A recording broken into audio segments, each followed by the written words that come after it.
कि हेल्थ ऊपर आमे ध्यान दबा स्पोर्ट्स ऊपर भी आसीथिला तमरो तापर आसला कोन ना एलिमिनेटिंग आमे करबा gender bias from text book and learning material जोड़ा को जेंडर बायसनेस वाला बुक थिबो कि से टॉपिक थिबो से एरिया रे किछि भी जदी एम्ति किछि थिंग्स अछि ताले कि आमे ताकू बायस करबा पढिबा नाही तापर आसला कोन टीचिंग इन लोकल लैंग्वेज रे आमे पाठ पढिबा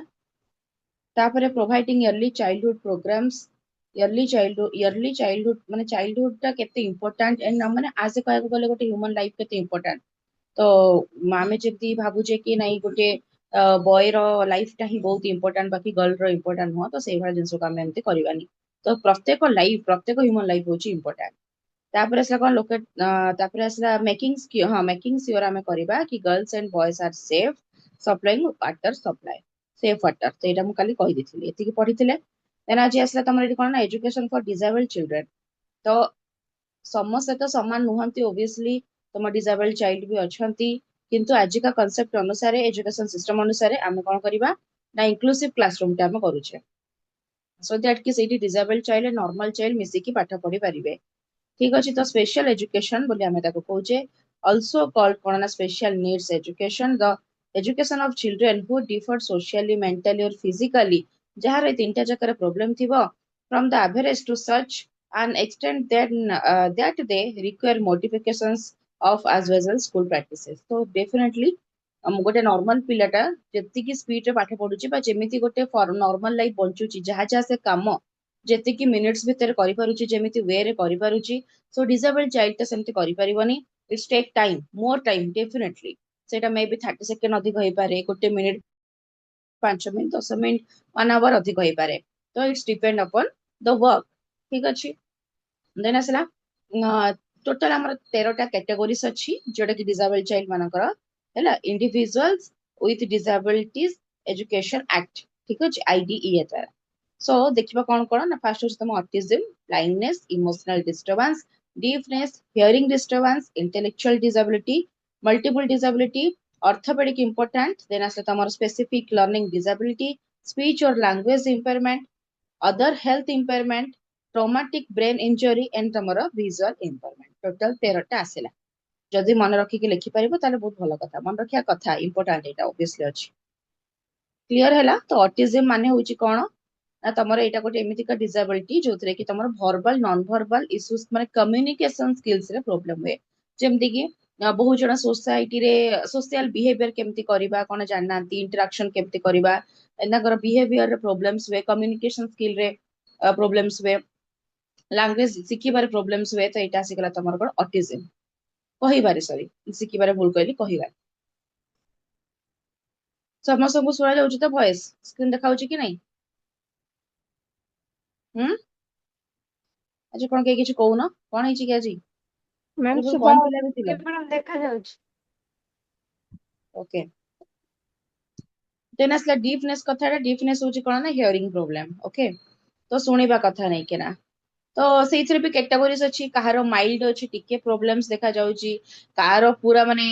ସ୍ଲୋଲି ଅଛି ବା କାହାର ଅତ୍ୟଧିକ ମାନେ ଟୋଟାଲି ସେ ଜନ୍ମରୁ ବି କାଲା ହେଇପାରେ ବା ଆମେ ଆସିଲା କିଛି ଆକ୍ସିଡେଣ୍ଟ ସହିତ ବି ସେ ହେଇପାରେ ତ ସେଇଟା ଏମିତି କ୍ୟାଟେଗୋରିଜ ଅନୁସାରେ ହୁଏ ଦେଖିବ ଯଦି ଅଳ୍ପ ହେଇଛି କି କଣ ହେଇଛି ତାହେଲେ ସେ ଅନୁସାରେ ଆମେ ତାକୁ ମେସିନ ଦ୍ଵାରା ଶୁଣା ଯାଉଛି ତା ସେ ମେସିନ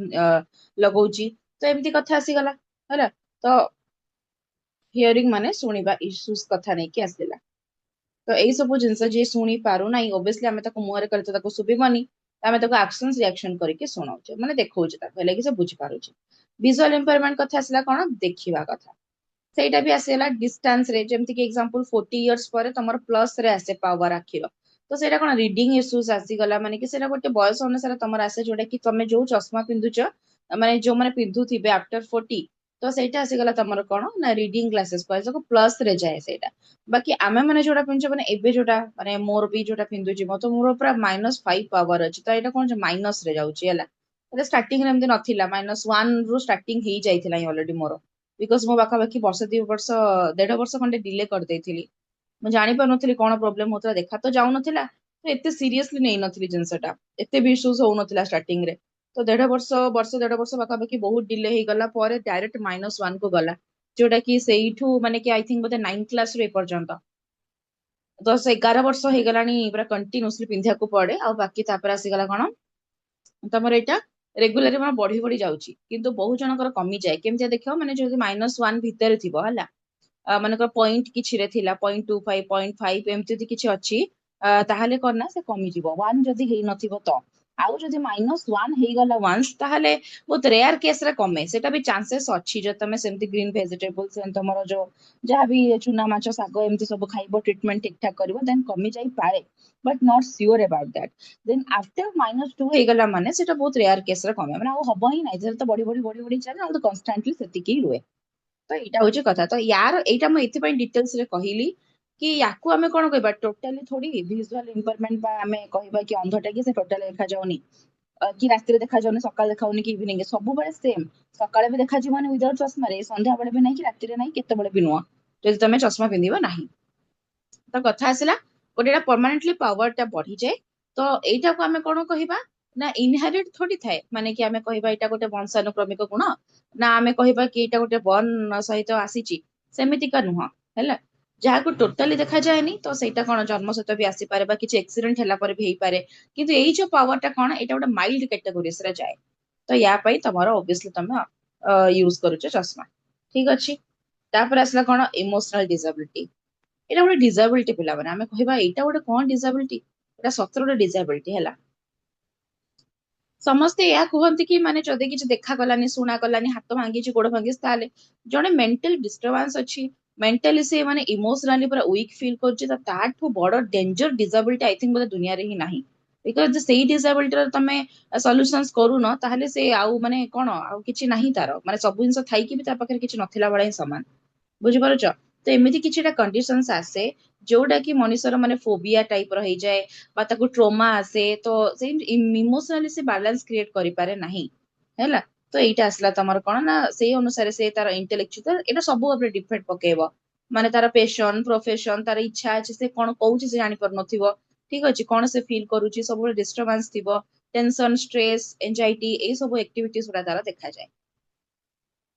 ଅନହ୍ୟାପିନେସ୍ ଆଜ ୱେଲ୍ ଆଜ ଦେନ୍ ଆସିଲା ଇଣ୍ଟେଲେକ୍ଚୁଆଲ ଡିସାବିଲିଟି କଣ ନା ଏଇଟା ଯୋଉଟା ଆମେ କହିବା ସବ ଆଭରେଜ ଜେନେରାଲ ଇଣ୍ଟେଲେକ୍ଚୁଆଲ ଫଙ୍କସନିଂ ବା ଆଡାପ୍ଟିଂ ବିହେଭିୟର ଆଚ୍ଛା ଆଡାପ୍ଟିଂ ବିହେଭିୟର ଇଣ୍ଟେଲେକ୍ଚୁଆଲ ଡିସାବିଲିଟି ମାନେ ଯାହାର ବୁଦ୍ଧି ସମ୍ବନ୍ଧୀୟ ପ୍ରୋବ୍ଲେମ୍ସ ଥିବ ବା ଆମେ କହିବା ଗୋଟେ ବାଟ ସ୍ଲୋ ଲର୍ଣ୍ଣର ଯୋଉଟା ଆମେ କହୁଛେ ଏକ୍ସଟ୍ରିମ ଲେଭେଲ ସ୍ଲୋ ଲର୍ଣ୍ଣର ମାନେ କି ତାର ବୁଦ୍ଧିଟା ଯେମିତି ଆମେ କହୁଛେ ନା ତୁ ଏତେ ମୂର୍ଖ କିରେ ତତେ ଏତେ ଭଲସେ ପଢା ହଉଛି ତୁ ବୁଝିପାରୁନୁ ତ ଦ୍ୟାଟ୍ସ ତ ମାନେ ଯୋଉ ସେଣ୍ଟେନ୍ସ ଦ୍ୟାଟ ସେଣ୍ଟେନ୍ସ ଯୋଉ ତମର ଆମେ କହିପାରିବା ଇଜ ଇକ୍ୱାଲ ଟୁ ତମର ଇଣ୍ଟେଲେକ୍ଚୁଆଲ ଡିସାବିଲିଟି ଏଇଟା ଗୋଟେ କଣ୍ଟିନ୍ୟୁସଲି ଚାଲେ ଏମିତି ନାଇଁ କି ଗୋଟେ ସବଜେକ୍ଟ ଯେମିତି ଏକ୍ସାମ୍ପଲ ମୋର ମ୍ୟାଥକୁ ନେଇକି ବହୁତ ଫୋବିଆ ତ ମୁଁ ମ୍ୟାଥରେ ମୋର ଭଲ ହୁଏନି ତ ତା ବୋଲିକା ନାହିଁ କି ଯେ ମୋର ଆଉ କିଛି ଜିନିଷ ଭଲ ହବନି ହେଲା ତ ପଏଣ୍ଟ ହଉଛି ୟା କିନ୍ତୁ କିଛି ଜଣଙ୍କର କଣ ଥାଏ ନା ଟୋଟାଲି ସେମାନେ ପାଠରେ ଇଣ୍ଟରେଷ୍ଟେଡ ନାହିଁ ମାନେ କୌଣସି ସବଜେକ୍ଟ ତାକୁ ଯେମିତି ଭଲସେ ପଢାଅ ସେ ପଢିବ ହିଁ ନାହିଁ ତାମାନେ କଣ ତାର ବୁଦ୍ଧିଟା ହିଁ ପ୍ରୋବ୍ଲେମ ମାନେ ଯୋଉଟା ଇଣ୍ଟେଲେକ୍ଚୁଆଲ ଡେଭଲପମେଣ୍ଟଟା ହେଇନି ଏଇଟା ହଉଛି ପଏଣ୍ଟ ବାକି ଏମିତି ନାଇଁ ଗୋଟେ ସବଜେକ୍ଟ ତମକୁ ଟିକେ ଆସିଲାନି ଟିକେ କମ ମାର୍କ ରଖିଲ ତାକୁ ଆମେ କହିବା ତୋର ଏଥିରେ ବୁଦ୍ଧି ନାହିଁ ବୋଲି ସେମିତିକା ହୁଏନି ଜିନିଷଟା ତାର ଗୋଟେ ମାନେ ଏହାର ତମେ ଡିଟେଲ୍ସ ପଢିବ ଆହୁରି ମାନେ ଥାଏ ତାର ସବୁ କ୍ୟାଟେଗୋରିଜ ରେ ଥାଏ ହେଲା ଯେମିତି ହିୟରିଂ ର ଥାଏ ତମ ଡିବି ରେ ତ ସେମିତି ଏଇଟା ଯେମିତି ଭିଜୁଆଲ ଥାଏ ତମ ମାଇନସ ପ୍ଲସ ରେ ଥାଏ ସେମିତି ଏଇଟା ବି ତମର ସବୁ ଏମିତି କ୍ୟାଟେଗୋରିଜ ରେ ଅଛି ହେଲା ତାର ଲେବଲ ଥାଏ ମଲ୍ଟିପୁଲ ଡିସାବିଲିଟି କଥା ମଲ୍ଟିପୁଲରେ ସବୁ ଜିନିଷ ଆସିଲା ସବୁ ଜିନିଷ ମାନେ କଣ ଦେଖ ଏଠି ଲେଖା ହେଇଛି କି ବହୁତ ସାରା ମାନେ ଗୋଟେ ଛୁଆ ଯେମିତି କି ଖାଲି ନା କିଛି କାଲା ହେଇଥିବ ଖାଲି ନା କିଛି ଅନ୍ଧ ହେଇଥିବ ତା ଛଡା ବି ବହୁତ କିଛି ଜିନିଷ ହେଇପାରେ ଏକା ସାଙ୍ଗରେ ତାକୁ ଏତେ ମଲ୍ଟିପୁଲ ଡିସାବିଲିଟି ହୁଏ ତାକୁ ଆମେ କହିବା ଓବିୟସଲି ମଲ୍ଟିପୁଲ ଡିସାବିଲିଟି କଥା ଏବେ ଯେମିତି ଇମୋସନାଲି ମୁଁ ଡିସାବିଲିଟି ଅଛି ମାନେ ଇମୋସନାଲି ମୁଁ ଠିକ ନାହିଁ ଆଉ ତା ସହିତ ମତେ ଦେଖା ବି ଯାଉନି ତ ଦିଟା ଯାକ ହେଲା ନା ମଲ୍ଟିପୁଲ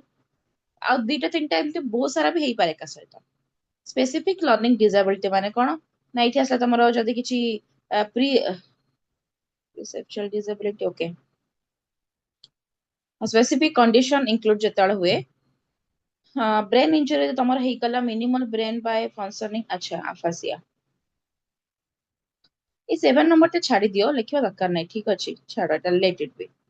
ତାପରେ ଆସିଲା କଣ ସ୍ପିଚ ଓର ଲାଙ୍ଗୁଏଜ ଇମ୍ପାରମେଣ୍ଟ ତ ଏଇଠି କଣ ସ୍ପିଚ କଥା ଆଉ ଲାଙ୍ଗୁଏଜ ମାନେ ଯୋଉଟା କି ସେ ଶିଖିବାରେ ସେଇଟା କଣ ଥିଲା କମ୍ୟୁନିକେସନ ଅଟିଜିମ୍ ମାନେ ସେ କହିପାରିବନି ସେ ସବୁ ଜାଣିଛି ତାକୁ ସବୁ ଜିନିଷ ଜଣା ଲାଙ୍ଗୁଏଜ ବି ଜଣା ଗ୍ରାମାର ଜଣା ସବୁ ଜଣା କିନ୍ତୁ କହିଲା ବେଳକୁ ନା ଆମେ ଏମିତି କହୁନା ନା ଇଏ ଗୋଟେ ବାଗେଇକି କହିପାରୁନି ଆର କଥାବାର୍ତ୍ତା ଠିକ ନାହିଁ ଆଉ ମୁହଁରୁ ବୋଧେ ମାନେ ଯୋଉ କହିପାରେ ମାଉଥରେ ଯେତେବେଳେ ଇସ୍ୟୁଜ ଥାଏ ବା କମ୍ୟୁନିକେସନ ସ୍କିଲରେ ଯେତେବେଳେ ଇସ୍ୟୁଜ ଥାଏ ସେଇଟା ହଉଛି ତମର ଅଟିଜିମ୍ बाकी एठी कोन से लैंग्वेज ही शिखि पारुनी तार माने स्पीच और लैंग्वेज दीटा कथा कहिछि हला तो it is a communication disorder बोले हमें कहबा एथरे भी सेम जिंसटा ही आसिला लैंग्वेज और voice impairment affect children learning child's रो लर्निंग रेट अफेक्ट करे बोधे मल्टीपल लैंग्वेज तब शिखि पारिबनी गोटे लैंग्वेज को भी से भलो से पूरा डीपली शिखि पारिबनी एंड कम्युनिकेशन भी करि पारिबो नाही ट्रॉमेटिक ब्रेन इंजरी कोन जो जरा ब्रेन टा किछि इश्यूज हला माने कि जेमति गला तमरा माने करो एक्सीडेंट हे जाइछि हला बा तमे छोट बळु ही तमरा ब्रेन टिके माने मेंटल डिसेबिलिटी अच्छो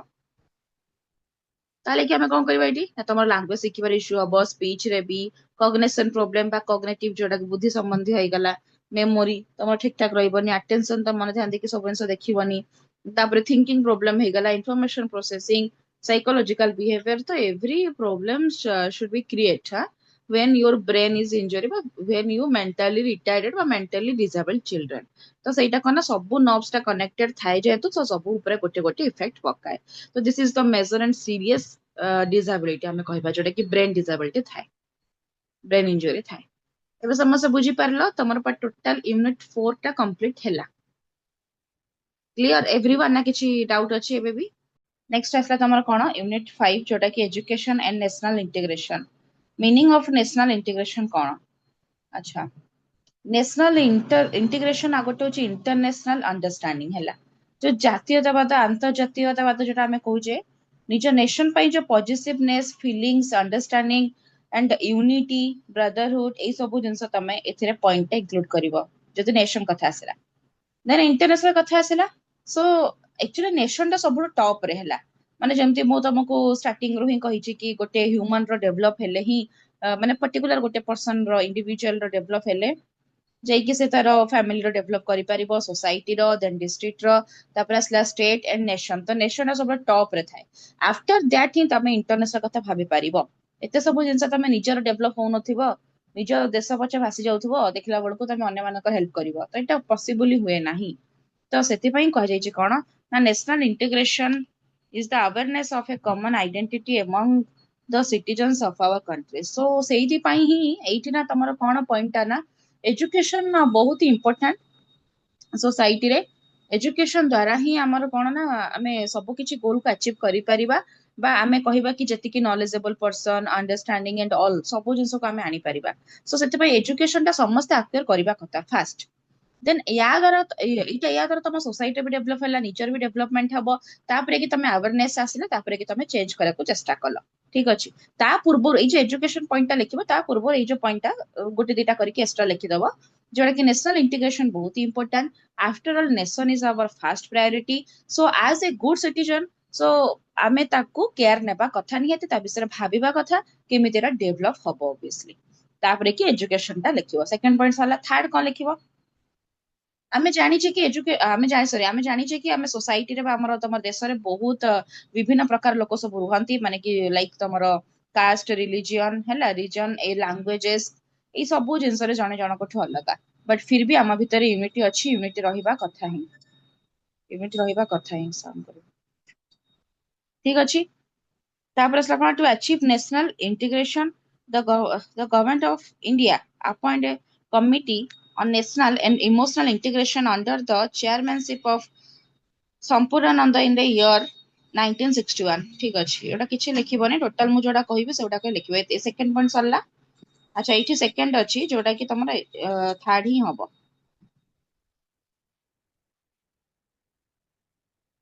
थर्ड पॉइंट हबो बिकॉज़ एजुकेशन गोटे ऐड करबो बोली मु कहली तापर मु बतौछि कोनटा लिखिबार अछि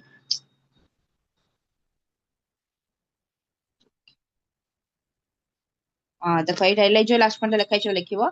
A nation is said to be integrated if the citizens have common national ideas, common objectives, then common interest and confidence in the welfare of the nation. तो यार माने कोन आमे जदि देश रे रहुचे तो आमे समस्त भितर यूनिटी रहिबा कथा इंटीग्रेटेड समन्वित जिंस रहिबा कथा सो दैट कि आमे समस्ते होचे कोन समान एंड हमर जो आइडियास आमे जनरेट करबा हमर जो ऑब्जेक्टिव्स हमर जो गोल हमर इंटरेस्ट हमर कॉन्फिडेंस हमर मोटिवेशन एवरीथिंग गोटे आडू को जिबा कथा ଯେମିତି କି ଆମେ ମନେକର ଏକ୍ସାମ୍ପଲ ହଉଛି ଆମର 100 ଜଣ ଅଛେ ତ 100 ଜଣରୁ 100 ଜଣଙ୍କର ହିଁ ମେଣ୍ଟାଲିଟି ଗୋଟେ ଆଡକୁ ଗଲେ ହିଁ ଠିକ ଇମ୍ପ୍ରୁଭ ହେଇପାରିବ ବଟ୍ ଆଜିକା ଡେଟରେ ଆମର 100ରୁ 60-70% ର ହଉଛି ବାକି ଆଉ ତ ହଉନି ନା 60-70 ଜଣ କରୁଛନ୍ତି ତ ସେଇଟା ହିଁ ହଉଛି ଇସ୍ୟୁ କି ଯୋଉଟା ଡେଭଲପିଂ ରେ ରହିଯାଇଛି ଆଉ କେବେ କେବେ ତ ଅଣ୍ଡର ଡେଭଲପ ବି ହେଇଯିବ ଏମିତି ସିଚୁଏସନ ଆସିଲାଣି ତ ସେଇଟା ହଉଛି ପଏଣ୍ଟ ବୁଝିପାରିଲ ସମସ୍ତଙ୍କଠୁ ତ ସମସ୍ତେ ହିଁ ଆଗକୁ ବଢିବେ ଦେନ୍ ହିଁ ଏଇଟା ଇମ୍ପ୍ରୁଭ ହବ ବା ନ୍ୟାସନାଲ ଇଣ୍ଟିଗ୍ରେସନ ହେଇପାରିବ ଗୋଟିଏ ପିପୁଲ ଦ୍ଵାରା ବି ଆମ ଦେଶ ବର୍ବାଦ ହେଇଯାଇପାରେ ତମେ ଜାଣିଛ ହିଁ ଏ କଥା ଦେନ୍ ଆସିଲା କଣ ଫ୍ୟାକ୍ଟର୍ସ ଆଫେକ୍ଟିଂ ନ୍ୟାସନାଲ ଇଣ୍ଟିଗ୍ରେସନ କଣ ସବୁ ଫ୍ୟାକ୍ଟର୍ସ ଅଛି ଯୋଉଟା କି ତମ language region geographical condition food habits religion culture caste ହଁ ଠିକ ଅଛି ଏଗୁଡାକ ସବୁ ଗୋଟେ ଗୋଟେ ବେରିୟର ବା ଗୋଟେ ଗୋଟେ ଫ୍ୟାକ୍ଟର ଯୋଉଟା କି ନ୍ୟାସନାଲ ଇଣ୍ଟିଗ୍ରେସନ ବା ଜାତୀୟତାବାଦ ଆମର କ୍ରିଏଟ କରିବାରେ ଆମକୁ ମାନେ ଏଟା ଅବଷ୍ଟାକଲ୍ସ ଆସେ ପ୍ରୋବ୍ଲେମ୍ସ କ୍ରିଏଟ କରେ ଏ ସବୁ ଜିନିଷ obviously problems create କରିବ because ଆମର ସବୁ ଜିନିଷ differentiation ଅଛି ଯେମିତି କି language region geographical condition food habit wearing sense ସବୁ ଜିନିଷରେ ଆହୁରି ବହୁତ ସାରା ଆମେ add କରିପାରିବ religion culture caste ଠିକ ଅଛି ଏଗୁଡାକ ସବୁ ଜିନିଷରେ ତ ଗୋଟେ ଗୋଟେ ଦେଖ ଲେଖା ହେଇଛି ଲାଙ୍ଗୁଏଜ କଥା ତ obviously multi lingual country ହଉଛି ଇଣ୍ଡିଆ ବହୁତ ସାରା ଲାଙ୍ଗୁଏଜେସ୍ ଏଥିରେ କୁହନ୍ତି ଯେମିତି କି ତମର 22ଟା ଅଫିସିଆଲ ଲାଙ୍ଗୁଏଜ ଅଛି ତମେ ଜାଣିଛ ହିଁ ଦେନ୍ ଆସିଲା ତମର ନ୍ୟାସନାଲ ଲାଙ୍ଗୁଏଜ ଅଛି ସରି ଯୋଉଟା କି ତାପରେ ଆସିଲା ତମର ହିନ୍ଦୀ ଓଡିଆ ତେଲୁଗୁ ତାମିଲ କନ୍ନଡ କିଛିଟା few examples and ବହୁତ ସାରା ମଦର ଟଙ୍ଗ ବି ତମର ଅଛି so Odisha is the first state to be formed in the linguistic basis before independent in 1936 ଯୋଉଟା ପଢିଦବ ଯୋଉଟା ତମେ ଇଜି ଲାଗିବ ମନେ ରହିବ ସେଗୁଡାକ ତମେ ଲେଖିପାରିବ ହେଲା ଏଗୁଡାକ ତଳ ପଏଣ୍ଟ ଗୁଡା କିଛି ଲେଖିବା ଦରକାର ନାହିଁ ଡାଇରେକ୍ଟ ଏଇଠି ଲେଖିବ କି କଣ ନା ଜୋଗ୍ରାଫିକାଲ କଣ୍ଡିସନ ଅନୁସାରେ ବା ଡିଫରେଣ୍ଟ ଷ୍ଟେଟ ଅନୁସାରେ ଆଉ ଡିଫରେଣ୍ଟ ଷ୍ଟେଟ ଭିତରେ ବି ଯୋଉ ଜୋଗ୍ରାଫିକାଲ କଣ୍ଡିସନ ଅନୁସାରେ ରିଜନ ଅନୁସାରେ ଭାଷା ସମସ୍ତଙ୍କର ଅଲଗା ଯେମିତି ଏକ୍ସାମ୍ପଲ ହେଲା ଓଡିଶାରେ ଆମେ ଓଡିଆ କହୁଛେ ବଟ୍ ହେଲେ ବି ଆମେ ଡିଷ୍ଟ୍ରିକ୍ଟ ଅନୁସାରେ ବା କିଛିଟା ଏରିଆ ଲୋକାଲିଟି ଅନୁସାରେ ଆମେ କଣ ନା ସେଇ ଭାଷାରେ ବି ଆମର ଚେଞ୍ଜେସ୍ ହଉଛି ଠିକ ଅଛି ତମେ ଦେଖିଛ ଯେମିତି କି ବାଲେଶ୍ୱର ଭଦ୍ରକ ସାଇଡରେ କେମିତି କଥା ହୁଅନ୍ତି ବ୍ରହ୍ମପୁରରେ କେମିତି କଥା ହୁଅନ୍ତି ଏପଟେ ୱେଷ୍ଟ ଓଡିଶାରେ କେମିତି କଥା ହୁଅନ୍ତି ତ ସେଇ ଓଡିଆ ଲାଙ୍ଗୁଏଜ ର ବି ଅଲଗା ଭାଷାଟା ଅଛି ଚେଞ୍ଜେସ୍ ହଉଛି ତ ସେମିତି ଭାବ ତ ଷ୍ଟେଟ ର ସବୁ ପ୍ରକାର ଲାଙ୍ଗୁଏଜ ରେ ଚେଞ୍ଜେସ୍ ହଉଛି ଲୋକାଲ ଲାଙ୍ଗୁଏଜ କେତେ ସାରା ଥିବ ତମର ଆସିଗଲା ମଦର ଟଙ୍ଗ କେତେ ସାରା ଅଛି ତ ଏଇ ସବୁଥିରେ ଆମେ କଣ କରୁଛେ ଚେଞ୍ଜେସ୍ ହଉଛି ତ ଏଇ ଯୋଉ ଚେଞ୍ଜେସ୍ ପାଇଁ ହିଁ ଆମର ଡାଇଭରସିଟି ଦେଖାଯାଉଛି ପ୍ରୋବ୍ଲେମ୍ସ ଦେଖାଯାଉଛି ଆମ ଭିତରେ ୟୁନିଟି ଆସୁନି ସିଏ କହୁଛି ମୋ ଭାଷା ଭଲ ସିଏ କହୁଛି ମୋ ଭାଷା ଭଲ ଇଏ କହୁଛି ମୋ ଭାଷା ଭଲ ରିଲିଜିୟନ କଥା ଆସିଲା obviously religious diversity country ଏଟା ଆମ ଧର୍ମ ନିରପେକ୍ଷ ରାଷ୍ଟ୍ର ଏଠି ଆମେ ସମସ୍ତେ ମାନେ କଣ ସବୁ ରିଲିଜିୟନ ର ଲୋକ ଏଠି ରୁହନ୍ତି ସ୍ପେଶାଲ ତମର ହେଇଗଲା ଯୋଉ ଇସଲାମ ତମେ କହିବ ଇସଲାମ ହେଇଗଲା ତାପରେ ତମର ଖ୍ରୀଷ୍ଟିଆନ କଥା ହେଇଗଲା ତାପରେ ହିନ୍ଦୁ କଥା ହେଇଗଲା ବୁଦ୍ଧିଜିମ ହେଇଗଲା ତ ଏଗୁଡାକ ସବୁ ତମର ରିଲିଜିୟନ କଥା ତମେ ଲେଖିପାରିବ ଏଇଟ୍ ମେଜର ରିଲିଜନ ଫାଉଣ୍ଡ ଅଛି ତାପରେ ଆସିଲା ରିଜନ କଥା ରିଜନ ରିଜନ ମାନେ ହଉଛି ଯୋଉ ଏରିଆ ଅନୁସାରେ ଏରିଆ ଅନୁସାରେ ଲୋକଙ୍କର ସ୍କିନ ର କଲର ଅଲଗା ଦେଖା ବି ଯାଆନ୍ତି ଲୋକ ଅଲଗା ମାନେ କି ଯେମିତି କହିବା ଯୋଉ ମାନେ କଲର ଉପରେ ବେଶୀ କରିକି ଡିଫରେନ୍ସିଏସନ ଆସେ ସ୍କିନ୍ ଟୋନ ଉପରେ ଦେଖ ୱେଲ୍ଥ ଉପରେ କ୍ଲଥ ଉପରେ ଫୁଡ ଉପରେ ଲାଇଫଷ୍ଟାଇଲ ଉପରେ ମ୍ୟାରେଜ ଉପରେ ରିଚୁଆଲସ ଉପରେ ମେଣ୍ଟାଲିଟି ଉପରେ ତ ସବୁ ଜାଗାରେ ଅଲଗା ତ ସେଇ ଯୋଉ କଥା ହଉଛି କଣ ନା ଏଇ ସବୁ ଜିନିଷ ଡିଫରେନ୍ସିଏସନ କେତେବେଳେ ହେଲା ନା ଯେହେତୁ ଜାଗା ଅଲଗା ଅଛି ସେଥିପାଇଁ ତମର ଏଇ ଯୋଉ ଫୁଡ ଖାଇବାର ଜିନିଷ ଆସିଗଲା ପିନ୍ଧିବାର ଜିନିଷ ଆସିଗଲା ସ୍କିନ୍ ଟୋନ ବି ହେଇଗଲା ତ ଫରେନର ମାନେ ଗୋରା ଦେଖାଯାଆନ୍ତି ବୁଝିପାରିଲ ତ ସ୍କିନ୍ ଟୋନ ଅଲଗା ହେଲା ନା ତାଙ୍କର ପିନ୍ଧିବା ଷ୍ଟାଇଲ ଅଲଗା ତାଙ୍କର ଖାଇବା ଷ୍ଟାଇଲ ଅଲଗା ଆମର ଖାଇବା ଷ୍ଟାଇଲ ଅଲଗା ତ ସବୁ ଜିନିଷର ଅଲଗା ହଉଛି ନା ନାଇଁ କଥାଟା ମାନେ ଏଇଟା ଇଣ୍ଟରନ୍ୟାସନାଲି କଥା କହିବି ବଟ ଏଠି ନେସନ ଭିତରେ ବି ସବୁ ଜିନିଷ ଅଲଗା ରହୁଛି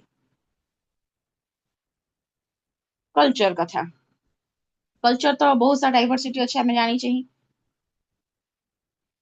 ଆମର ଯେମିତି ଓଡିଆଙ୍କର 12 ମାସରେ 13 ପର୍ବ ସେମିତି ଅଲଗା ଅଲଗା ଷ୍ଟେଟରେ ସମସ୍ତଙ୍କର କଲଚର ଅଛି ଟ୍ରାଡିସନ ରିଚୁଆଲ ସ୍ପିରିଚୁଆଲିଟି ସମସ୍ତେ ସମସ୍ତଙ୍କଠୁ ଏଗୁଡାକ ସବୁକୁ ପ୍ରାୟୋରିଟି ଦିଅନ୍ତି ଏଇଟା ଟ୍ରାନ୍ସଫରେବଲ ଅନୁସାରେ ଜେନେରେସନ ଟୁ ଜେନେରେସନ ଟ୍ରାନ୍ସଫର ହେଇ ସେଲିବ୍ରେଟ ହେଇ ଯାଉଛି ତ ସେଇ ଯଦି ଜାଗାରେ ମୁଁ ଯେମିତି କହିଥିଲି କଲଚରାଲ ପ୍ଲୁରାଲିଜମ ଆସିବା କଥା ସମସ୍ତେ ମିଶିକି ସେଲିବ୍ରେଟ କରିବା କଥା ସେଇ ଜିନିଷଟା ହଉନି ସେଥିପାଇଁ ନ୍ୟାସନାଲ ଇଣ୍ଟିଗ୍ରେସନ ପ୍ରଭାବ ପକଉଛି ସିଏ କହୁଛି ମୋ କଲଚର ଅଲଗା ସିଏ କହୁଛି ମୋ କଲଚର ଭଲ ମୋ କଲଚର ଇଏ ଆମେ ତମ କଲଚରକୁ ଆକ୍ସେପ୍ଟ କରିବୁନି ତମେ ଯଦି କରିବାର ଅଛି କର ନହେଲେ ନାହିଁ ତ ଏମିତିକା ସବୁ ଭେଦଭାବ ଦେଖା ହିଁ ଯାଉଛି ମାଇଣ୍ଡ ସେଟ ହିଁ ମିଶୁନି ସେଇଟା ହିଁ ହଉଛି କଥା ନିଜେ ଚାହିଁବ କରିପାରିବ ନିଜେ ଚାହୁଁନାହାନ୍ତି ଆମେ ଜୋଗ୍ରାଫିକାଲ କଣ୍ଡିସନ ଯାହା ରିଜନ ବି ସେଇଟା ହିଁ ତ ଏଇଠି ଆସିଲା ତମର ସେଇ ଏଠି ଟିକେ ଏକ୍ସଟ୍ରା ବାଲା ଲେଖା ହେଇଛି ମାନେ କି ଟିକେ ବ୍ରଡ ଟର୍ମ ରେ ଯେମିତି କି ହେଇଗଲା ତମର ମାଉଣ୍ଟେନ୍ସ କଥା ହେଇଗଲା ସଏଲ କଥା ହେଇଗଲା ତମ ୱାଟର କଥା ହେଇଗଲା ଏଇ ସବୁ ୱେଦର କଥା ହେଇଗଲା ସ୍ପେସିଆଲି ଏଇଟା ତମର ଲେଖା ହେଇଛି ଜୋଗ୍ରାଫିକାଲ କଣ୍ଡିସନ ଅନୁସାରେ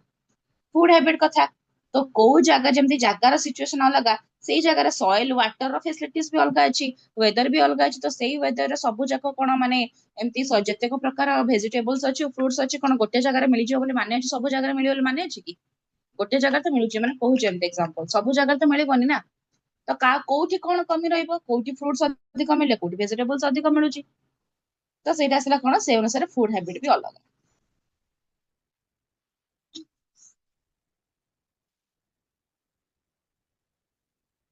ଆଉ କାଷ୍ଟ ତ ଜାଣିଛ ଆଉ କଣ କହିବା, ଏରା ସବୁ ମ୍ୟାନ ମେଡ୍ ଜିନିଷ ହିଁ ହେଲେ ବି ଆମ ଭିତରେ ଡିଫରେନ୍ସିଏସନ ରହୁଛି, ୟାକୁ ନେଇକି ଆମେ ସବୁ ଡିଫରେନ୍ସିଏସନ କ୍ରିଏଟ କରୁଛେ, କାଷ୍ଟ ବଗେରା ଆସିଗଲା ତମର ହେଲା। ଏଜୁକେशन ଆଜ ଆନ୍ ଇନଷ୍ଟ୍ରୁମେଣ୍ଟ ଫର ନ୍ୟାସନାଲ ଇଣ୍ଟିଗ୍ରେସନ। ଏଜୁକେशन ହଉଛି କଣ, ଗୋଟେ ଆମର ଇନଷ୍ଟ୍ରୁମେଣ୍ଟ ଯୋଉଟା କି ଆମେ ନ୍ୟାସନାଲ ଇଣ୍ଟିଗ୍ରେସନ କରିପାରିବା। ଷ୍ଟାର୍ଟିଂ ରୁ ହିଁ କହିଲି ଏ ପଏଣ୍ଟ ଟା ଗୋଟେ ଲେଖିବ, ତାପରେ ଏଇଠି ଆଉ ଟିକେ ଡିଟେଲ୍ସ ଭାବରେ ଦେଇଛି। Education is a great force and effective means of national integration. Teachers are the nation builders and children are future of nation. ସେଥିପାଇଁ ଷ୍ଟାର୍ଟିଂ ରୁ ଆମକୁ ଏଜୁକେସନ ପ୍ରୋସେସ ଟା ଉପରେ ବେଶୀ ଧ୍ୟାନ ଦେବାକୁ ପଡିବ, ସମସ୍ତେ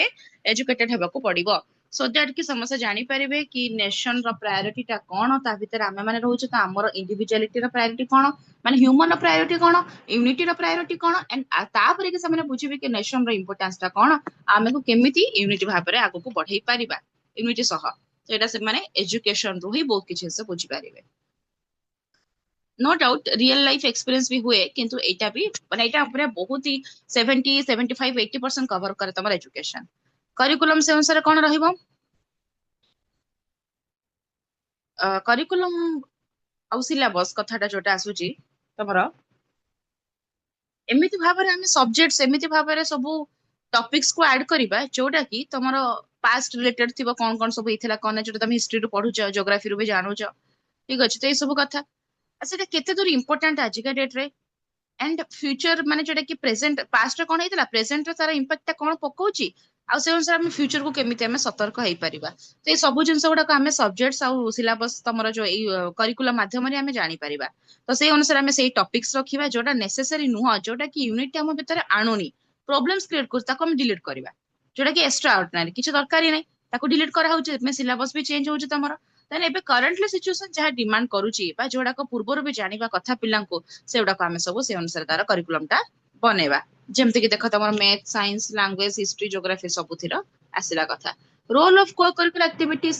किछटा कल्चरल प्रोग्राम्स भी हमें करूचे, फेस्टिवल सेलिब्रेट करूचे, तो तापरे डिफरेंट कंपटीशन में पार्टिसिपेट करूचे, तो या द्वारा कोन जणे जनकर हेल्प कला, जनकर क्रिएटिविटी, जनकर एक्स्ट्रा करिकुलर एक्टिविटी को आगु को बढ़ेला, तो या भीतर गोटे यूनिटी आसिला, फ्रेंडशिप आसिला, तो एटा बढ़ी बढ़ी बढ़ी बढ़ी तमर नेशन पाइ भी पॉजिटिवनेस आसीबो। सेलिब्रेटिंग नेशनल डे हमें सेलिब्रेट करूचे, एमती रिपब्लिक डे हेगला, इंडिपेंडेंस डे हेगला, टीचर्स डे हेगला, ठीक अछि। या द्वारा तम मन भीतर गोटे फीलिंग्स आसुची निहाती अब नेशन पाइ। सेलिब्रेटिंग फेस्टिवल्स, गणेश पूजा, तापर आसला तमर सरस्वती पूजा, साइंस डे, एनवायरमेंटल डे, एमती को हमें लिखि परिबो। Celebrating birth anniversary, Mahatma Gandhi को हमें करूचे, सुभाष चंद्र बोस को करूचे, नेहरू चाचा नेहरू को हमें करूचे, जवाहरलाल नेहरू को। तापर आसीगला तमर कोन, teachers role in achieving national integration, एटा तमर एजुकेशन रोल टा पढेली। एबे टीचर को रोल कोन, जदि सिलेबस करिकुलम में हमें ऐड करले ताले टीचर से अनुसार पढाइबे। अच्छा टीचर को भीतर पेट्रोजिम अछि त, टीचर को भीतर पॉजिटिवनेस अछि त नेशन पई, सी नॉलेजेबल पर्सन हेचंती कि नै सेटा फास्ट देखिया को पड़िबो हैला। तो टीचर को इटे बहुत इंपोर्टेंट रोल अच्छी, से teacher should be knowledgeable person about our nation, about our तमर हिस्ट्री ज्योग्राफी एंड ऑल सब डिफरेंट टाइप रो जोटा इंडिकेट करे तमर सब्जेक्ट्स, देखिया गले सब सब्जेक्ट्स इंडिकेट करे। सी अनुसार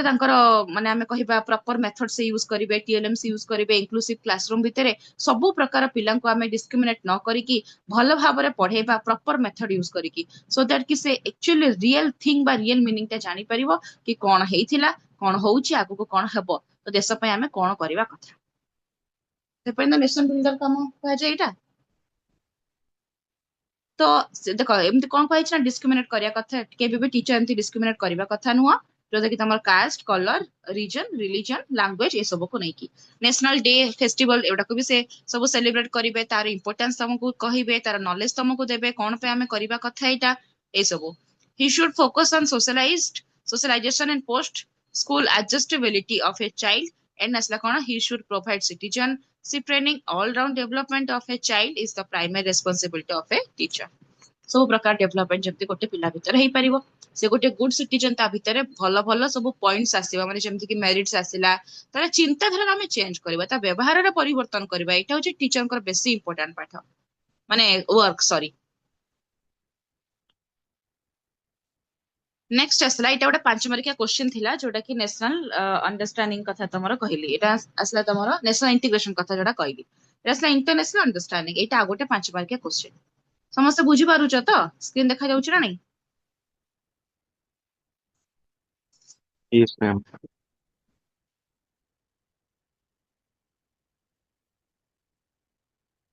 ହୁଁ। ତ ଇଣ୍ଟରନ୍ୟାସନାଲ ଅଣ୍ଡରଷ୍ଟାଣ୍ଡିଂ, ୟା ଆଗରୁ ତମେ ଷ୍ଟାର୍ଟିଂ ରୁ କଣ କଣ ଲେଖିବ? ଯୋଉଟା ମୁଁ ସବୁଥିରୁ ଗୋଟେ ଗୋଟେ ପଏଣ୍ଟ ଲେଖିବ। ଯେମିତି ମୁଁ କହିଥିଲି କି ଅଲ୍ ହ୍ୟୁମାନ୍ସ ଆମେ ସୋସିଆଲ ଆନିମଲ୍ସ, ଓବିୟସଲି ଆମେ ସୋସାଇଟିରେ ରହୁଛେ, ତ ୟୁନିଟି ଦ୍ଵାରା ହିଁ ଆମର ଗ୍ରୁପ ଅଫ ପିପୁଲ ରହୁଛନ୍ତି, ସେଥିପାଇଁ ଆମେ ଏଟାକୁ ସୋସାଇଟି କହୁଛେ। ତ ସେଥିପାଇଁ କଣ ନା, ପ୍ରତ୍ୟେକ ଇଣ୍ଡିଭିଜୁଆଲଙ୍କ ଡେଭଲପମେଣ୍ଟ ହେଲେ ହିଁ ଆମର ଆସିଲା କଣ, ଯୋଉ କହିଥିଲି ତମକୁ ଫ୍ୟାମିଲିର ସରାଉଣ୍ଡିଂ ରେ ସବୁଥିରେ ଡେଭଲପମେଣ୍ଟ ହବ। ତ ଏଇ ସବୁ କରି କରି କରି କରି ଆମେ କଣ ନା ନେସନ ପର୍ଯ୍ୟନ୍ତ ପହଞ୍ଚି ପାରିବା। ଆଫ୍ଟର ଦ୍ୟାଟ ମଣିଷ କଣ ସେତିକି ଅଟକି ଯାଇକି ଆଉ ଆମେ ହେଲ୍ପ କରିବା ଅନ୍ୟ ଜଣଙ୍କର, ସିଏ ବି ଆମର ହେଲ୍ପ କରିବ। ତ ସେଇଟା କାର ନା, ଅଦର କଣ୍ଟ୍ରିଜ ଗୁଡା କେମିତି ଡେଭଲପ ହବ, କେମିତି ଆମେ ତାଙ୍କୁ ହେଲ୍ପ କରିପାରିବା, ଯୋଉମାନଙ୍କର ଆକ୍ଚୁଆଲି ନିଡ୍ ଥିବ, ଯୋଉମାନେ ଆକ୍ଚୁଆଲି ଟ୍ରାଏ କରୁଛନ୍ତି ଏଣ୍ଡ ଆମକୁ ହେଲ୍ପ ମାଗୁଛନ୍ତି, ସେ ଅନୁସାରେ ଆମେ କେତେ ଦୂର ତାଙ୍କ ପାଇଁ ହେଲ୍ପ କରିପାରିବା, ଏଣ୍ଡ ଆମର ଯଦି ବି ସୁବିଧା ଅସୁବିଧା ହେଲା ସେମାନେ ଆମକୁ ହେଲ୍ପ କରିବା କଥା। ସୋ ଏଇଟା ଗୋଟେ କଣ ନା, କମ୍ୟୁନିକେସନ ସ୍କିଲ, ବିହେଭିୟର, ଆଉ ଗୋଟେ ଷ୍ଟ୍ରଙ୍ଗ ରିଲେସନସିପ କୁ ଆମେ ବିଲ୍ଡ କରିବା କଥା ଏଥିରେ। ଯୋଉ ମଣିଷ କହେ ନା ମୁଁ ଏକୁଟିଆ ଲାଇଫରେ ବଞ୍ଚିଯିବି, ବିଲକୁଲ, ମୁଁ ଏତେ ତମକୁ ବାରମ୍ବାର କହିଛି, ଏଟା ସବୁ ଗୋଟେ ମାନେ ଫାଲତୁ କଥା ହେଲା, କିଛି ବି ନାହିଁ ଏଥିରେ ମିନିଂ। କିଛି ଦିନ କିଛି ବର୍ଷ ସେ ବଞ୍ଚି ପାରିବ, ଜୀବନ ସାରା ଏକୁଟିଆ ଆଜି ନହେଲେ କାଲି ତ ସେ ଇଣ୍ଟରାକ୍ଟ କରିବ କାହା ସହିତ, କଥା ହବ, ତାର ନିଡ୍ ଆସିବ। ତ ଏଇଟା ହୁଏ ହିଁ ନିହାତି, ଏଇଟା ଫ୍ୟାକ୍ଟ କଥା। ତ ସେମିତି ଗୋଟେ ଦେଶକୁ ଇମ୍ପ୍ରୁଭମେଣ୍ଟ କରିବାକୁ ହେଲେ ସମସ୍ତଙ୍କର ତ ନିଡ୍ ଅଛି, ସେଇ ଦେଶର ଲୋକମାନଙ୍କର। ଆଫ୍ଟର ଦ୍ୟାଟ ବି ତମେ ନିଜେ ବୁଝିପାରୁଥିବ, ସବୁ ଜିନିଷ କଣ ତମେ ପ୍ରଡକ୍ସନ କରିଦଉଛ? ସବୁବେଳେ ତମେ କଣ ସବୁ ସଲ୍ୟୁସନ୍ସ ଆଣି ଦଉଛ ତମ ପ୍ରୋବ୍ଲେମ୍ସ ର? ନେଭର। ଓବିୟସଲି ତମକୁ ଅଦର କଣ୍ଟ୍ରି ହେଲ୍ପ କରୁଛି, ତମେ ବି ତାର ହେଲ୍ପ କରୁଛ। ତ ଏଇଟା ଗୋଟେ ପ୍ରପର ଆମେ କହିବା ପ୍ୟୁରିଫାଇ ରିଲେସନସିପ ଆମେ ମେଣ୍ଟେନ କରିବାକୁ ପଡିବ, ଜେନ୍ୟୁଇନ ରିଲେସନସିପ, ସୋ ଦ୍ୟାଟ କି ତମକୁ ସେମାନେ ତାଙ୍କର ହେଲ୍ପ କରିପାରିବେ ସୁବିଧା ଅସୁବିଧାରେ, ତମେ ବି ତାର କରିପାରିବ। ଏହା ପାଇଁ ତମକୁ କେତେ ଦୂର ଡେଭଲପମେଣ୍ଟ ଦରକାର। ଆଚ୍ଛା, ସିଏ ଯଦି ତମକୁ ହେଲ୍ପ କରିବ, ତମକୁ ସେ ତ କିଛି ଗୋଟେ ଭାବିବ, ଯେମିତି ଏବେ ମୁଁ ଗୋଟେ ଜଣକୁ କଲ୍ କରିବି ହେଲା, କି ଆଉ ମତେ ଏଇ ଜିନିଷରେ ହେଲ୍ପ ଦରକାର। ସୋ ମାନେ ସେଇଥିରେ ଏଇ ଯୋଉ ମୁଁ ତ କଲ୍ କଲି, ତା ମାନେ କଣ ମୋର ସେଇ ଉପରେ ନଲେଜଟା ଅଛି, ଆଉ ମୁଁ ସେଟା କରି କରି ଯାଉଛି, ମୋର ପ୍ରୋବ୍ଲେମ ହେଇଗଲା ସଡନ, ତାପରେ ତାକୁ ମୁଁ କଲ୍ କଲି, ମୁଁ ଟୋଟାଲି ସେ ବିଷୟରେ ଜାଣି ନାହିଁ କଣ କେମିତିକା ମାନେ ସବୁ ସିଚୁଏସନ ଅଛି ଏଣ୍ଡ ଅଲ୍। ତ ସେଇଠି ତା ଅସୁବିଧା ହବ କି ନାହିଁ? ସେଇଥିପାଇଁ କୁହାଯାଏ କି ଏଜୁକେସନ କଣ ନା ଇମ୍ପୋର୍ଟାଣ୍ଟ। ଏଜୁକେସନରେ ତମେ ନଲେଜ ଆକ୍ୱାର କର, ଜାଣ, ଆଗକୁ ବଢ। ଯଦି ବାଟରେ କିଛି ଅସୁବିଧା ହେଲା ତାହେଲେ ସେମାନେ ହେଲ୍ପ କରିବେ, ମାନେ କହିବାର ପ୍ରୋସେସ ହଉଛି ଏୟା। ତ ସେଥିପାଇଁ ଏଠି ଏଜୁକେସନର ଇମ୍ପୋର୍ଟାନ୍ସ ଟା ବି ତମେ ଲେଖିବ। ଯଦି ଆମେ କିଛି ରିଲେସନ୍ସକୁ ମେଣ୍ଟେନ କରୁଛେ ବା ବଞ୍ଚେଇ ରଖିଛେ, ସେଟା ହଉଛି ଲଭ ଦ୍ଵାରା। ଜାଣିପାରୁଥିବ ତମେ ଓବିୟସଲି। ବଣ୍ଡିଙ୍ଗ ଗୋଟେ, କମ୍ୟୁନିକେସନ ସ୍କିଲ, ଅଣ୍ଡରଷ୍ଟାଣ୍ଡିଂ, ମ୍ୟାଚୁରିଟି, ଜଣଙ୍କ ସିଚୁଏସନ ବୁଝିବା। ସୋ ୟା ଦ୍ୱାରା ହିଁ cooperation, collaboration. No country can stay independently, just ମୁଁ ବୁଝେଇକି ହିଁ ଆସିଲି ଏବେ। ଠିକ ଅଛି, ଏଟା ପଢିଦବ, ସେଗୁଡାକ ହିଁ ଲେଖା ହେଇଛି। ନିଡ୍ ଫର ଇଣ୍ଟରେଷ୍ଟ ଅଣ୍ଡରଷ୍ଟାଣ୍ଡିଂ, କଣ ନିଡ୍ ଅଛି ନା, equality of rights of peoples, maintenance of peace, action to ensure the exercise and observance of human right, fight against discrimination of various ତମର ସର୍ଟସ, ବହୁତ ସାରା ପଏଣ୍ଟସ ଲେଖା ହେଇଛି, ଭଲ ଭଲ ପଏଣ୍ଟସ ଗୁଡାକ ଅଛି। କଣ ପାଇଁ ଆମର ଇଣ୍ଟରନ୍ୟାସନାଲ ଅଣ୍ଡରଷ୍ଟାଣ୍ଡିଂ ଟା ଦରକାର ହେଲା? ଫାଷ୍ଟ ହଉଛି କଣ ନା, ଆମର ଯେମିତି ଆମେ ରାଇଟ୍ସ ଟା ପାଇପାରିବା, equality of rights of people, ଯେମିତି ଆମେ ଆମ ରାଇଟ୍ସ ଟା ନ ପାଇଲେ ଆମେ ଯାଉଛେ ଜୁଡିସିଆରୀ ସିଷ୍ଟମ ଆଡକୁ ଯାଉଛେ, ସେମିତି ଅନ୍ୟ କଣ୍ଟ୍ରିର ପିପୁଲ ମାନେ ଯଦି ରାଇଟ୍ସ ପାଉନାହାନ୍ତି, ତାଙ୍କର ଯାହା ବି ଥାଉ, ସମସ୍ତଙ୍କ ସେମ ଥିବ ବୋଲି ମାନେ ନାହିଁ, କନଷ୍ଟିଟ୍ୟୁସନ ଆଣ୍ଡ ଡେମୋକ୍ରେସି, ବଟ ସେଇ ଅନୁସାରେ ତାଙ୍କୁ ଯାହା ବି ଦିଆଯାଉଛି ତାଙ୍କର ନ ପାଉଛନ୍ତି, ତାହେଲେ ଆମକୁ କେମିତି କଷ୍ଟ ହୁଅନ୍ତା ଭାବ, ସେମାନଙ୍କୁ ବି ସେମିତି ଲାଗୁଥିବ ହିଁ। ତ ସେଇ ଜିନିଷ ପାଇଁ ଆମେ ଲଢିବା କଥା। ତାପରେ ଆସିଲା ମେଣ୍ଟେନାନ୍ସ ଅଫ ପିସ୍, ପିସ୍ ରଖିବା, ସବୁ ଜିନିଷ ଶାନ୍ତ ଭାବରେ ପେସେନ୍ସ ସହିତ ଗୋଟେ ପ୍ରୋସେସ ଷ୍ଟେପ ୱାଇଜ ଆମେ କାମଟା କରିବା, କିନ୍ତୁ ସେଇଟା କେହି କରୁନାହାନ୍ତି, ସମସ୍ତେ ଏଗ୍ରେସିଭ ହେଇକି କାହା ଭିତରେ ପେସେନ୍ସ ରହୁନି। Action to ensure the exercise and observance of human right, ଏଇ ପଏଣ୍ଟଟା ଛାଡି ଦିଅ, ଦୁଇଟା ଯୋଉଟା ମେନ୍ ମେନ୍ ଗୁଡା ଲେଖିବା, ଦୁଇଟା ଲେଖିଲା। ତାପରେ ଡିସ୍କ୍ରିମିନେଟ ଭେରିୟସ୍ ସର୍ଟସ, ହଁ, आमे फाइट करिबा जदि तुमको डिस्क्रिमिनेट करा जाउची पातर अंतर भेदभाव करा जाउची any kind of area then असला तमर preservation of the cultural heritage of mankind देखो जदि सोसाइटी आगो को बढ़िबो हेले जाय कि तमर नेशन टा स्टेट टा आगो को बढ़िबो जहां भी जिंस हला तो जदि टी सोसाइटी बढ़िबो माने कोन गोटे कल्चर बहुत बड़ जिंस हम पढै कि आसिली तो कल्चर जदि नाही ताल तमर इमोशन नाही ना तमर सिटी यूनिटी आसीबनी कोन पय तमे घर बाहर को बाहरिबो गोटे फेस्टिवल टा हमें करूचे से सेलिब्रेट करूचे सेई टाइम रे से हमें समस्त भीतर यूनिटी आसुची समस्त हमें मिसी किना बाहर को बाहर के सेलिब्रेट करूचे राइट तमर कल्चर ही नाही तो सेठी कोन हबो मते बताओ ना हैला the culture heritage of mankind, ways and means of tamara asila assisting a developing country, fight for better quality of life, role and methods of action of the United Nations system, and struggle against tamar disease, famine, and tamar illiteracy. ଯଦି ପାଠ ପଢିନି ପାଠ ପଢାରୁ ବଞ୍ଚିତ ହଉଛି ବା ଯଦି ତା ଭିତରେ ଡିସ୍କ୍ରିମିନେଟ ଦେଖାଯାଉଛି ବା କିଛି ଗୋଟେ ଡିଜିଜେସ୍ ହେଇଛି ତାକୁ ଠିକ ଅଛି ଏଇ ସବୁ ଜିନିଷରେ ତାକୁ କ୍ୱାଲିଟି ଲାଇଫ ଦିଆଯାଉ ନାହିଁ ବେସିକ ଏସେନ୍ସିଆଲ ଥିଙ୍ଗସ ପ୍ରୋଭାଇଡ କରାଯାଉ ନାହିଁ ଏଗୁଡାକରେ ଆମେ ତାକୁ ଫାଇଟ କରିବା ତାକୁ ହେଲ୍ପ କରିବା ତ ଏଇଟା ସେତେବେଳେ ତମକୁ ଲାଗିବ ଯେତେବେଳେ ତମ ସହିତ ସେମିତି ହେଇଥିବ ନା ପ୍ରୋବ୍ଲେମ ତମେ ଏଥର ବୁଝିପାରିବ କେମିତିକା ଇସ୍ୟୁ ହୁଏ ତାପରେ ଡାଇରେକ୍ଟ ଆସିଲା ତମର ଦେଖ ପିସ୍ ଏଜୁକେସନ ଗୋଟେ ଅଛି ଏଇଟା ଖାଲି ଟିକେ ପଢିଦବ କି role of UNICEF in education ହେଲା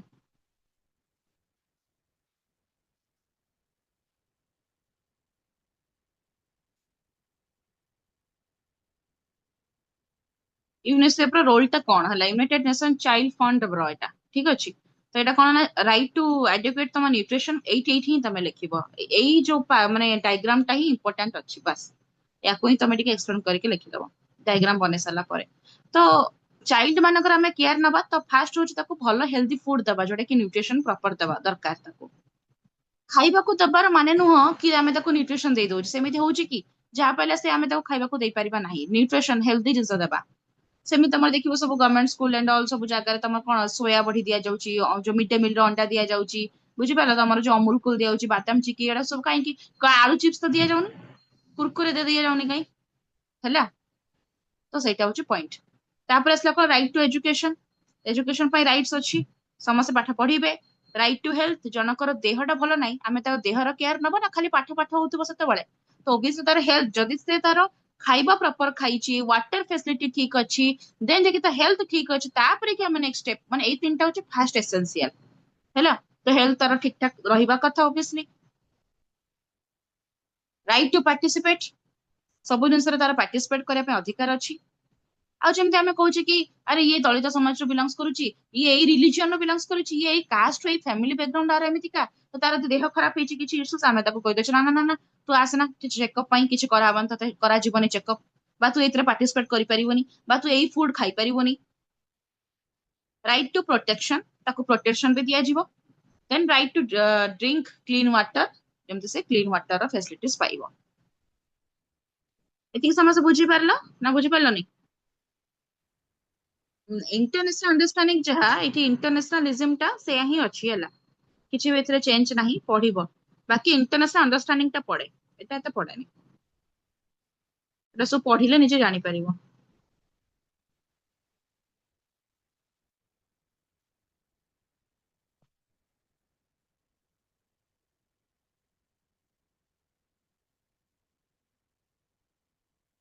नेक्स्ट आसला कोन पीस एजुकेशन एटा गोटे 5 मार्किया क्वेश्चन जोटा कि पड़े पीस एजुकेशन टा हला हम देखुछ